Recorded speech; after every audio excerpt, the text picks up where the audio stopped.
बहुत क्लियर हुआ, बहुत क्लियर हुआ। 2 मिनट और रखिएगा अवधेश जी। विजय जी ये बताइए, असदुद्दीन ओवैसी कहते हैं वक्फ बिल आया तो वक्फ संपत्ति नहीं बचेगी, देश में सामाजिक अस्थिरता पैदा हो जाएगी। मौलाना अरशद बदनी कह रहे हैं मुसलमानों की जमीन को हड़पना चाहते हैं, वक्फ बिल में बदलाव हमें बिल्कुल मंजूर नहीं है, मस्जिद की 1 इंच जमीन हम नहीं देंगे। इसके अलावा मोहम्मद अदीब कहते हैं जिन्ना के साथ जाते तो पाकिस्तान लखनऊ तक बनता। बहुत कुछ बयान आ रहे हैं, और ये सारे जब बयान आ रहे हैं वो भी तब जब जेपीसी के मेंबर खुद हैं असदुद्दीन ओवैसी और इस तरह की बयानबाजी कर रहे हैं। अगर माहौल खराब होता है तो फिर क्या, सरकार क्या करेगी? देखिए हिमांशु जी, पूरे देश को मैं आपके चैनल के माध्यम से आश्वस्त करना चाहता हूं कि किसी को भी कानून हाथ में लेने की इजाजत नहीं होगी। ये वही लोग हैं जिन्होंने सीएए पे किस तरह से दुष्प्रचार किया था, शाहीन बाग किस तरह से हुआ था, तो और आपने देखा अब सीएए लागू हो गया, क्या गई किसी की नागरिकता? तो ये लोग जहर फैलाने का काम करते हैं, इनका मकसद ही जहर फैलाना है। हमारा काम है देश कानून से चले, संविधान से चले।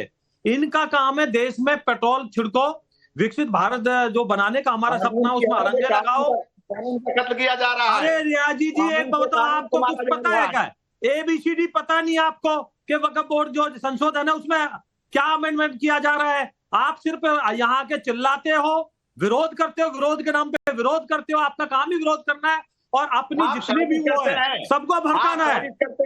आप मुझे बताइए, आपके जो ओवैसी की उनके ऊपर भी आरोप है, जो उनके ऊपर आरोप है, जो उन्होंने जमीन कब्जा रखी है वक्त की, वो भी दी जाएगी वापस, बिल्कुल गरीबों को दी जाएगी, वो कानून सम्मत कार्य होगा। आपका क्या कहना 2013 में जो हुआ था, 1995 में जो हुआ था अमेंडमेंट, आप बताइए मुझे, आप बताइए ना।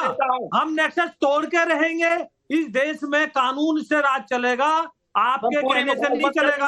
और कड़ी कानूनी कार्रवाई की जाएगी, जिसने कानून हाथ में लिया उसके खिलाफ कानूनी कार्रवाई की जाएगी। तो इसलिए बेकार की बातें ना करें।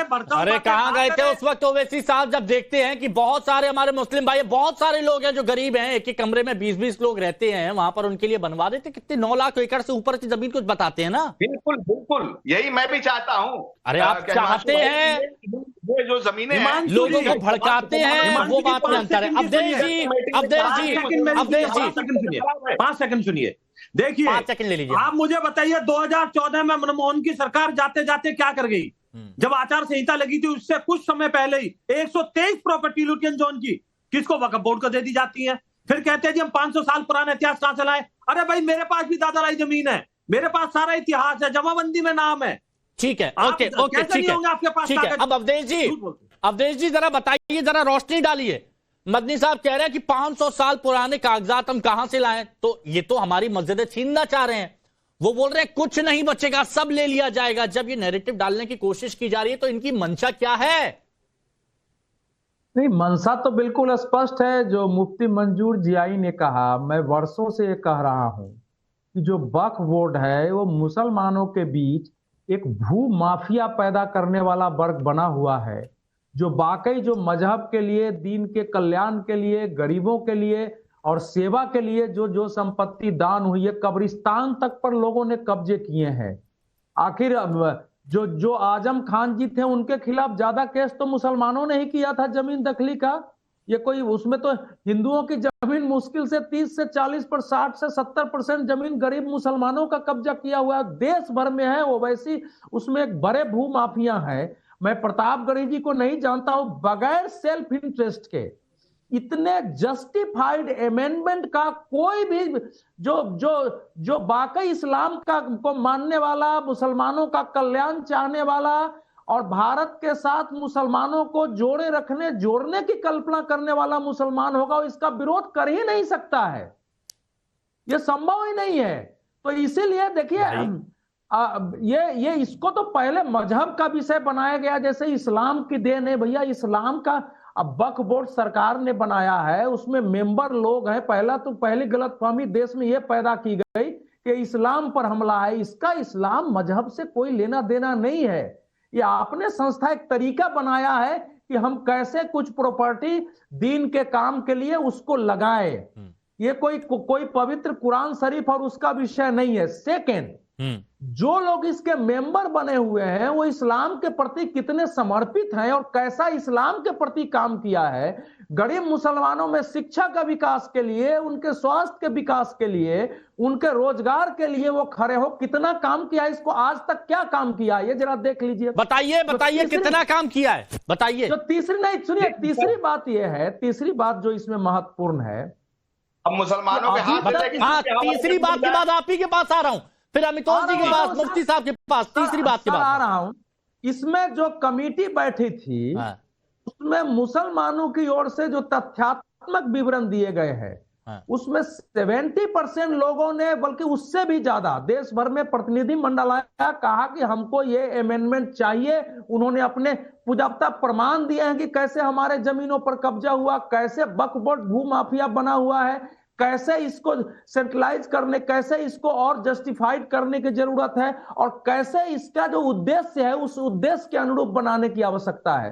तो विरोध करने वाले का निहित स्वार्थ है, और कुछ लोग इस देश में जिनकी एक मजहब के लोगों को भड़का के मुसलमानों का नेता जो आज तक बने हुए थे उनके लिए समस्या खड़ी हो गई है। वो सारे बाकी चीजों का जैसे विरोध कर रहे हैं वैसे इसका भी विरोध नहीं, लेकिन जनता तो देख रही है ना कि ये भड़काने का काम कर रहे हैं। जियाई साहब मुझे एक बात बताइए, क्योंकि आपने कहा कि बहुत सारे लोग हैं भू माफिया बने बैठे हैं जो जमीनों पर कब्जा करके बैठे हैं और उनसे कब्जा मुक्त होना चाहिए, वो गरीबों के लिए इस्तेमाल होना चाहिए।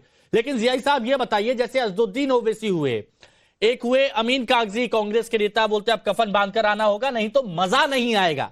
एक है मलिक मोहतसिम जमात इस्लामी के, वो बोलते हैं बात नहीं मानी तो संसद की दीवार हिला देंगे।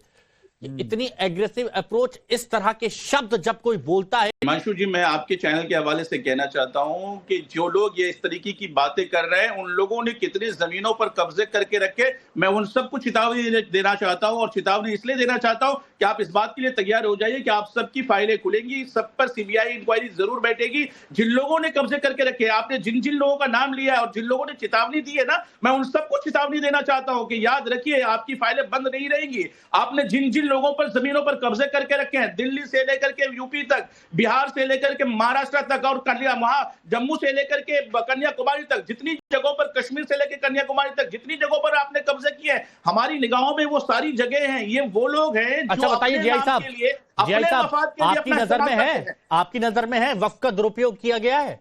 बिल्कुल मेरी नजर में, और वो हमने जेपीसी को सौंपा भी है और सौंप करके बताया है कि वो कौन लोग हैं जिन लोगों ने कब्जे करके रखे हैं। मैं तमाम को चेतावनी देता हूं। क्या आप कुछ चाहते हैं, आप लोगों की तरफ से भी कुछ संशोधन रखे गए थे क्या जेपीसी में?